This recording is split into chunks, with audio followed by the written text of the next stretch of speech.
11-ാമത്തെ ദിവസമായപ്പോൾ അവനെ തന്നെ മനസ്സിലാവാത്ത വിധത്തിലായി. അവൻ്റെ മെമ്മറി വരെ നഷ്ടപ്പെട്ടിരിക്കുന്നു. ബ്രെയിൻ ഓട്ടോമാറ്റിക്കായിട്ട് ഷട്ട് ഡൗൺ ചെയ്തുകൊണ്ടിരിക്കുകയാണ്. ഇതൊരു ടോർച്ചർ ആയിരുന്നില്ല, എന്നാൽ ഇത് അവൻ്റെ തന്നെ ഒരു എക്സ്പെരിമെൻ്റ് ആയിരുന്നു. 1963 ഗാർഡനേഴ്സ് എന്ന് പറഞ്ഞിട്ടൊരു ബ്രിട്ടീഷ് ഫാമിലി സാൻ ഡിയേഗോയിലേക്ക് ഷിഫ്റ്റ് ചെയ്തു. 17 വയസ്സുള്ള അവരുടെ സാൻഡി ഗാർഡനർ എന്ന് പറഞ്ഞിട്ടുള്ള കുട്ടി അവിടെ നടക്കുന്ന സയൻസ് ഫെയറിൽ പാർട്ടിസിപ്പേറ്റ് ചെയ്യാൻ നിൽക്കുകയായിരുന്നു. അങ്ങനെ എന്ത് എക്സ്പെരിമെന്റ് ചെയ്യണമെന്ന് ആലോചിച്ചിരിക്കുമ്പോഴാണ് അവൻ 260 മണിക്കൂർ ഉറങ്ങാണ്ടിരുന്ന ഒരു മനുഷ്യനെ കുറിച്ച് കേട്ടത്. ഒരു സാധാരണ മനുഷ്യനെ പോലെ ചിന്തിക്കാതെ അവൻ ആ റെക്കോർഡ് ബ്രേക്ക് ചെയ്യാൻ പറ്റുമോ എന്നാണ് ചിന്തിച്ചത്. 3 ഫ്രണ്ട്സ്, ഒരു കോയിൻ, ഒരു എക്സ്പെരിമെന്റ്.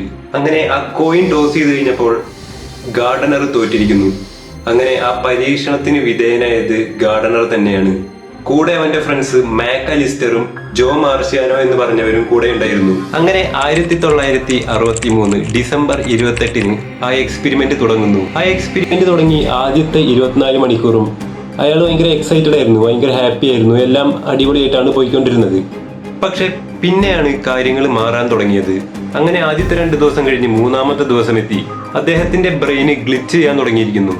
കൂടാതെ സിമ്പിൾ ആയിട്ടുള്ള കാര്യങ്ങളൊക്കെ മറക്കാൻ തുടങ്ങി. അദ്ദേഹം പേരുകൾ മറന്നു തുടങ്ങി. ഓരോ പറയാൻ വന്ന സെന്റൻസുകൾ, അദ്ദേഹം പറയാൻ വന്ന തോട്ടുകളൊക്കെ മറക്കാൻ തുടങ്ങി. അദ്ദേഹം ന്യൂസ് പേപ്പറിലൊക്കെ വരാൻ തുടങ്ങി. അതുകൊണ്ട് തന്നെ അദ്ദേഹത്തിന് ഇതൊരു മോട്ടിവേഷൻ ആയി തുടങ്ങി. ഇനി ഉറങ്ങാണ്ടിരിക്കാനുള്ള മോട്ടിവേഷൻ പോലെ അദ്ദേഹം എടുത്തു. സ്റ്റാൻഫോർഡിലെ സ്ലീപ്പ് റിസർച്ചറായ വില്യം ഡീമൻഡ് എന്ന് പറഞ്ഞ സയന്റിസ്റ്റ് ഇദ്ദേഹത്തിന്റെ ഈ എക്സ്പെരിമെന്റ് കണ്ട് ഇങ്ങോട്ട് വന്നിരിക്കുന്നു. കൂടാതെ അയാളുടെ കൂടെ അദ്ദേഹത്തിന്റെ ഒരു മെഡിക്കൽ സൂപ്പർവൈസറും കൂടി വന്നിരിക്കുന്നു. ശേഷം അദ്ദേഹത്തിന് ഉറക്കം വരാതിരിക്കാൻ അവര് ബാസ്കറ്റ് ബോൾ, പിൻബോൾ, അങ്ങനെ പല ഗെയിംസ് കളിക്കാൻ തുടങ്ങി. എന്നാലും ഇത്ര ദിവസം ഉറങ്ങാണ്ടിരുന്നിട്ട് പോലും മറ്റുള്ളവരുടെ കൂടെ കളിക്കുമ്പോൾ ഇദ്ദേഹം തന്നെ ജയിക്കാനും തുടങ്ങിയിരിക്കുന്നു. അതായത് ഇപ്പൊ വരെ അദ്ദേഹത്തിന് ഫിസിക്കലായിട്ട് ഒരു പ്രശ്നങ്ങളും വന്നു തുടങ്ങിയിട്ടില്ല. പക്ഷേ മെന്റലായിട്ട് അദ്ദേഹത്തിന് പ്രശ്നങ്ങൾ ആരംഭിച്ചിരിക്കുന്നു. അദ്ദേഹം ദേഷ്യപ്പെടാൻ തുടങ്ങി, വളരെയധികം ഇറിറ്റേറ്റഡ് ആവുകയാണ്, സ്വന്തം ഇറിറ്റേറ്റഡ് ആവാൻ തുടങ്ങി. മാത്രമല്ല അയാളുടെ തോട്ട്സ് ഒക്കെ ഭയങ്കര അൺസ്റ്റേബിൾ ആയിക്കൊണ്ടിരിക്കുകയാണ്. എന്നാൽ ഈ എക്സ്പെരിമെന്റ് 11-ാം ദിവസം തീരുമെന്ന് അദ്ദേഹം പോലും അറിഞ്ഞിരുന്നില്ല. അങ്ങനെ 3-ാമത്തെ ദിവസം കഴിഞ്ഞതോടെ അദ്ദേഹം ഓരോ ദിവസവും മാറ്റങ്ങൾ കാണാൻ തുടങ്ങി. 4-ാമത്തെ ദിവസം ഫോക്കസ് കിട്ടാതിരുന്നു. 5-ാമത്തെ ദിവസം ഓരോ വേർഡ്സും അദ്ദേഹത്തിന് മനസ്സിലാവാതെയായി. 6-ാമത്തെ ദിവസം അദ്ദേഹത്തിന്റെ കൈയിന്റെ കൺട്രോള് പൂർണ്ണമായും അയാൾ ഉദ്ദേശിച്ചതുപോലെ കിട്ടിയില്ല. 7-ാമത്തെ ദിവസമായപ്പോഴത്തേനും അദ്ദേഹം ഓരോ കോൺവെർസേഷനും കുറച്ച് മിനിറ്റുകൾക്കപ്പുറം തന്നെ മറന്നുപോകുന്നു. 8-ാമത്തെ ദിവസം അദ്ദേഹം ഹാലൂസിനേഷൻസും ഓരോ ഷാഡോസും കാണാൻ തുടങ്ങി. അങ്ങനെ 9-ാമത്തെ ദിവസം അദ്ദേഹത്തിന്റെ റിയാക്ഷൻ വളരെയധികം സ്ലോ ആയിരിക്കുന്നു. അങ്ങനെ 10-ാമത്തെ ദിവസം എത്തിയിരിക്കുന്നു. അദ്ദേഹത്തിന്റെ ശരീരം അവിടെ ഉണ്ടെങ്കിലും മൈൻഡ് അവിടെ ഉണ്ടായിരുന്നില്ല. ഒരു പോയിന്റ് കഴിഞ്ഞപ്പോൾ ബ്രെയിന് ഉറക്കത്തിന് വേണ്ടി ചോദിക്കാതെ സ്വന്തം ബ്രെയിൻ ഷട്ട് ഡൗൺ ചെയ്യാൻ തുടങ്ങിയിരിക്കുന്നു. അങ്ങനെ 11-ാമത്തെ ദിവസം എത്തിയിരിക്കുന്നു.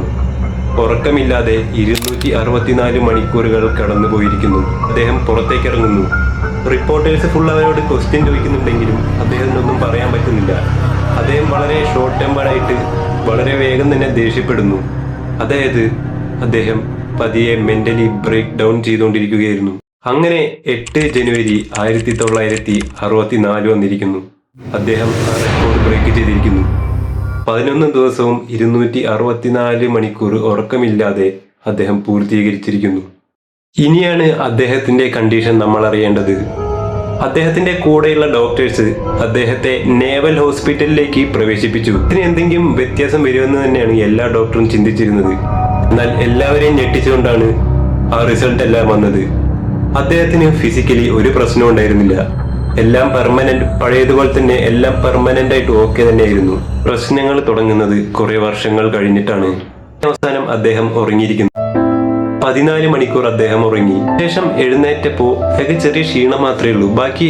ബാക്കിയെല്ലാം നോർമലി തന്നെയാണ്. ഈ 11 ദിവസം സംഭവിച്ചത് ഒന്നും സംഭവിക്കാത്ത പോലെ തന്നെയാണ് അയാൾ വീണ്ടും എഴുന്നേറ്റ് വന്നത്. അങ്ങനെ സയന്റിസ്റ്റ് മൈക്രോ സ്ലീപ്പ് എന്ന് പറഞ്ഞിട്ടൊരു ഫിനോമിനൻ കണ്ടുപിടിച്ചു.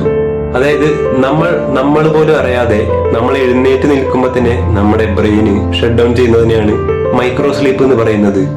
അങ്ങനെ 10 വർഷത്തിന് ശേഷം അദ്ദേഹത്തിന് ഇൻസോമിയ വരുന്നു. കുറെ മണിക്കൂർ ബെഡിൽ കിടന്നാലും ഉറക്കം വരുന്നില്ല. എങ്ങാനും ഉറങ്ങിപ്പോയാലാകെ കുറച്ച് 10-20 മിനിറ്റ് ഉറങ്ങിയിട്ട് പിന്നെയും ഉറക്കം നഷ്ടപ്പെടുന്നു. ഇത് എന്തുകൊണ്ടാണ് ഇങ്ങനെ വന്നതെന്ന് ആർക്കും ക്ലിയർ ആയിട്ട് മനസ്സിലായിട്ടില്ല. എന്നാലും അദ്ദേഹത്തിന്റെ ഈ എക്സ്പെരിമെന്റ് കൊണ്ട് കാരണമാണ് എന്നാണ് കുറെ പേരും പറയുന്നത്. അദ്ദേഹം ഇല്ലാതാക്കിയ ആ ഉറക്കം അദ്ദേഹത്തെ ഇല്ലാതാക്കിയിരിക്കുന്നു. റെക്കോർഡുകൾ ബ്രേക്ക് ചെയ്യാനുള്ളതാണ്, എന്നാൽ ചിലത് വാണിങ്ങുകളുമാണ്.